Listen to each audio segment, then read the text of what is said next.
Assalamualaikum warahmatullahi wabarakatuh. Waalaikumsalam warahmatullahi wabarakatuh. Kayaknya masih kurang semangat. Akan Bapak coba sekali lagi dengan sebuah pantun. Ada pantun mengatakan tanam pinang rapat-rapat, pencuri masuk tak dapat lari. Salam pertama kurang semangat, Bapak ulangi sekali lagi. Assalamualaikum warahmatullahi wabarakatuh. Waalaikumsalam warahmatullahi wabarakatuh. Terima kasih kepada anak semuanya. Kabar semuanya sehat? Alhamdulillah, luar biasa, tetap semangat bangun sekolah dahsyat. Yes, Allah Akbar. Terima kasih kepada semuanya. Segala puja dan puji syukur kita selalu kita harapkan kepada Allah Subhanahu wa taala. Kemudian dan tidak lupa pula kita berselawat kepada Nabi. Tapi sebelum itu, sebelum kita mulai pembelajaran, alangkah baiknya kita buka pembelajaran pada hari ini dengan ucapan basmalah.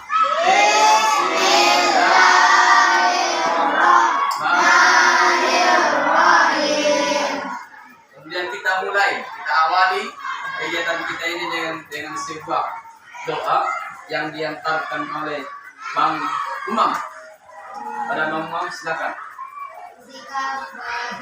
Tangan diangkat, kepala ditundukkan dengan suara yang pelan. Doa belajar. Rabbi zidni ilma warzuqni fahma wa amalan mutaqabbalan. Allah berikanlah kepadaku ilmu dan pemahaman yang baik, dan terimalah amal baikku. Ya, terima kasih kepada Bang Umam. Selanjutnya kita masuk kepada pembelajaran. Semalam kita sudah membahas tentang surah Al-Ma'un. Surah Al-Ma'un. Sebelum itu kita ulang kembali pembelajaran kita yang lewat dengan membacakan ataupun melafalkan surah Al-Ma'un. Ini Bapak coba dulu. Kak Malika, coba. Silakan berdiri biar tahu kita. Kalau sudah pembelajaran yang lewat, berarti otomatis tidak lagi melihat buku atau Al-Quran. Berarti di luar kepala. Ayo, mulai. أرأيت الذي يكذب بالدين فذلك الذي يدع اليتيم ولا يحض على طعام المسكين وإنك الذين هم عن صلاتهم ساهون الذين هم يراءون ويمنعون الماعون. Terima kasih kepada Kamalika, silakan duduk. Kamalika sudah membacakan surah Al-Ma'un dari ayat pertama sampai ayat terakhir. Coba Bapak tanya, siapa yang tahu berapa jumlah surah ataupun ayat surah Al-Ma'un? Iya, 7 ayat ya. Ara'aital ladzi yukadzibu biddin. Sekarang kita akan membahas tentang makna atau kandungan surah Al-Ma'un. Karena setiap surah pasti ada kandungan daripada surah tersebut. Nah, sekarang tengok bukunya halaman 55. Pertama disinggungnya di situ adalah pendusta agama.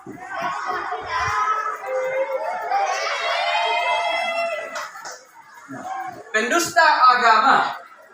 Pendusta sama halnya membohongi agama. Jadi disebutkannya di situ yang pertama. Tengok. Orang yang pendusta agama adalah yaitu orang yang menghardik anak yatim menghardik maksudnya membentak atau menyakiti fisik maupun perasaannya. Misalnya dengan mengatakan, "Hai anak yatim." Di situ disebutkannya salah satu sebagai pendusta agama itu adalah orang yang menghardik anak yatim. Apa katanya tadi situ? Yang pertama, menyakiti fisik.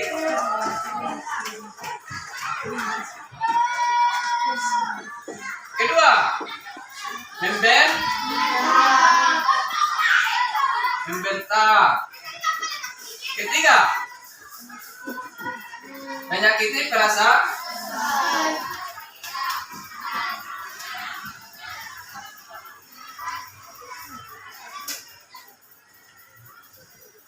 Oke, inilah ciri-ciri sebagai pendusta agama. Katanya satu, yang pertama, menghardik anak yatim. Menghardik maksudnya menyakiti fisik. Kalau dia menyakiti fisik, berarti sama halnya dengan bertumbuh, ya, berkelahi dengan anak yatim. Ya. Kemudian kedua katanya, menghardik itu sama halnya dengan membentak. Membentak maksudnya itu memarah-marahi anak yatim. Dan yang terakhir dikatakannya, orang yang menghardik itu sama halnya dengan menyakiti perasaan. Dengan disebutkannya sebagai contoh, misalkan dibilangnya, "Hei anak yatim." Lihat, meskipun dia sebagai anak yatim, tapi tidak selayaknya bagi kita mengucapkan keluar dari mulut kita mengatakan, "Hei anak yatim." Terbawa perasaan, artinya sakit hatinya ketika dia dikatakan sebagai anak yatim. Kenapa rupanya tak sakit? Karena anak yatim itu istilahnya itu ketika sudah meninggal orang tua. Bayangkan kalau terbayang dia dengan orang tuanya, berarti otomatis dia sakit perasaannya. Oke, lanjut. Ini yang pertama sebagai pendusta agama. Kemudian yang kedua, katanya di sini disebutkan orang yang tidak menganjurkan memberi makan orang miskin. Tidak memberi makan orang miskin.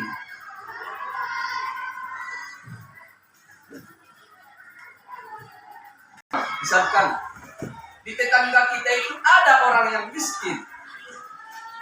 Cari pagi, habiskan malam. Begitulah situasi mereka. Sementara kita di sini, kita di situ memiliki rezeki yang berkecukupan. Alangkah baiknya bagi kita memberikan bantuan kepada orang miskin tersebut. Karena kita sesama saudara, ya otomatis kita harus saling membantu. Kemudian katanya di situ disinggungnya lagi dengan ayat yang keempat, fawailul lil musallin. Kemudian apa kata Allah? Celakalah orang-orang yang sholat. Apa maksudnya Pak? Kenapa celaka orang-orang yang sholat? Nah, sambungan ayat itu mengatakan alladzina hum an sholatihim sahun. Itulah orang-orang yang celaka maksud daripada ayat tersebut. Yang pertama katanya orang yang lalai dari sholatnya. Apa lalai Pak? Sholat memang dia sholat, tetapi pikirannya terbang kemana-mana kan? Allahu Akbar. Tahu-tahunya pikirannya itu, oh yang enak lah yang main-main tadi. Allahu Akbar. Tahu-tahunya yang di pikirannya itu, yang enak lah sambalan tadi.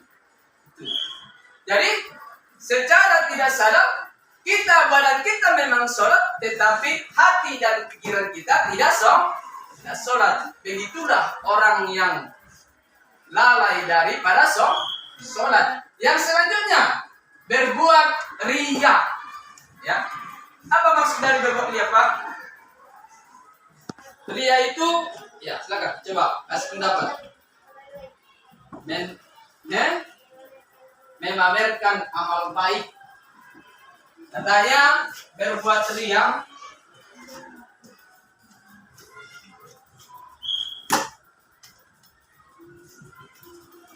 pamer akan amal baik. Oke, ada lagi pendapat lain? Ayo. Kira-kira apa itu riya? Sikap riya. Sering kita dengar sikap-sikap yang akhlak mazmumah ataupun akhlak yang tidak terpuji. Riya, iri hati, apa lagi? Sombong. Kita kaji di sini tentang riya. Ada lagi? Ya, kan?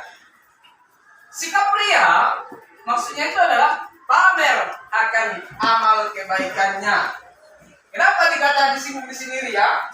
Kadang-kadang orang sholat ketika banyak orang, banyak orang sholat, Allahu Akbar.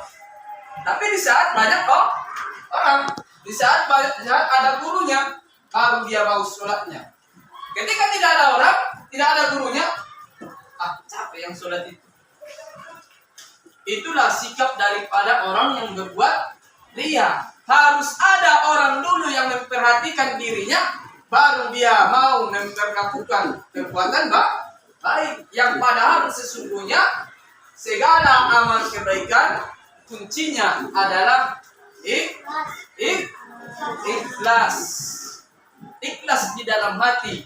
Kita mengerjakan sesuatu yang baik itu hanya karena Allah Subhanahu wa Ta'ala. Oleh karena itu, ketika perbuatan baikmu mau sebesar apapun perbuatan baikmu, bersedekah engkau bermiliar-miliar, bertriliun-triliun, tetapi jika disandari itu dengan perbuatan riya, sikap riya, nggak ada manfaatnya. Mau bermiliar-miliar pun begitu banyak yang kau sedekahkan, tidak ada bagimu pahala baginya, karena perbuatanmu itu disandari dengan sikap riya. Artinya mempertontonkan amal baikmu. Harus ada dulu orang, baru kita mau bersedekah. Harus ada dulu orang, baru kita mau berinfak. Lanjut. Oleh karena itu, sikap riya termasuk sebagai dicap dalam ayat itu fawailul lil musallin. Maka celakalah orang yang sholat. Orang yang sholat gara-gara orang lain, bukan karena Allah, celakalah dia di dalam sholatnya. Rajin pun dia sholat tahajud dia, sholat subuh dia sampai selesai sholat fardu dan sholat sunnahnya, tapi itu disandari dengan sikap riya, maka tidak ada manfaatnya. Bahkan membuat dirinya celaka. Yang terakhir katanya, orang yang enggan menolong, memberikan bantuan barang yang berguna. Ketika ada bencana alam, apa yang harus kita lakukan? Memberikan pertolongan.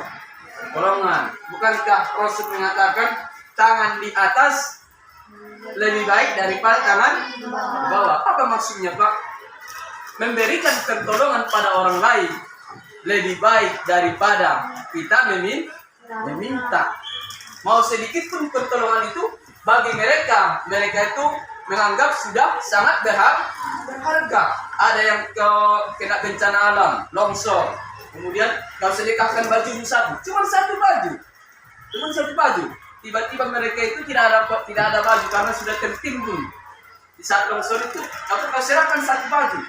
Betapa bahagianya mereka dengan pemberianmu yang sedikit.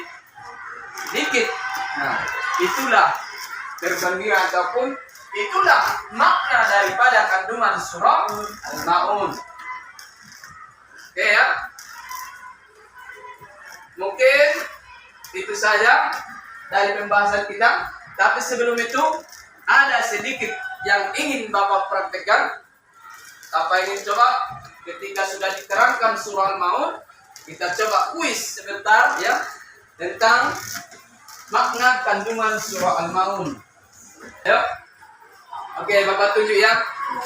Nanti di dalam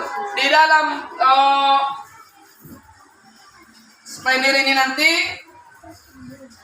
nanti yang harus kita putar. Kemudian ada petunjuknya di sini. Ketika warnanya menunjuki sebuah petunjuk ataupun arah petunjuk, maka itulah pertanyaan yang harus dijawab kelompoknya, ya. Kelompoknya. Oke, iya, dari kelompok. Sebagai perwakilan dari kelompok, ayo. Iya, Bapak yang tunjuk berarti. Abang Haikal, maju.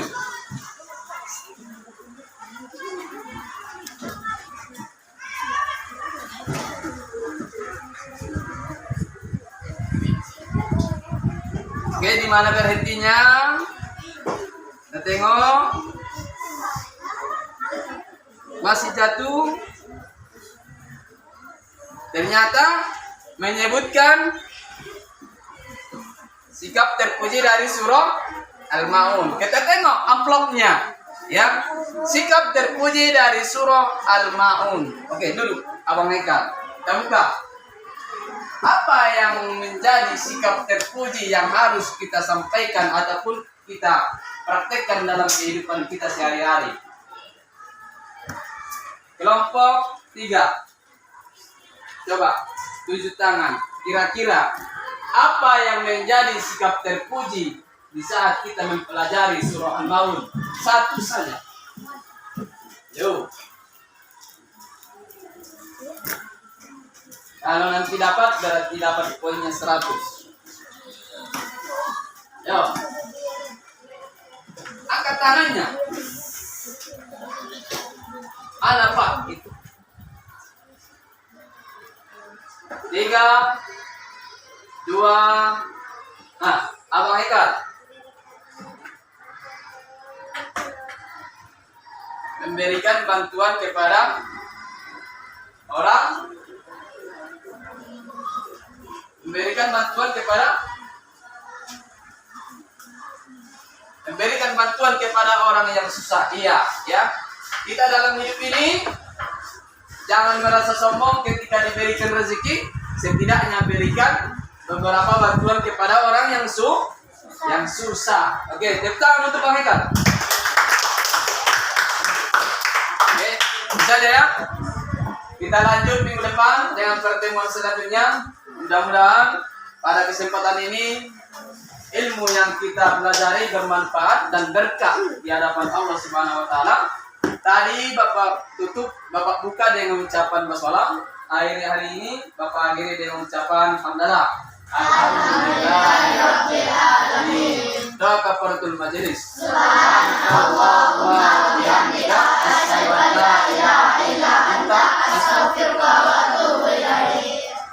Bapak akhiri dengan ucapan salam. Assalamualaikum warahmatullahi wabarakatuh.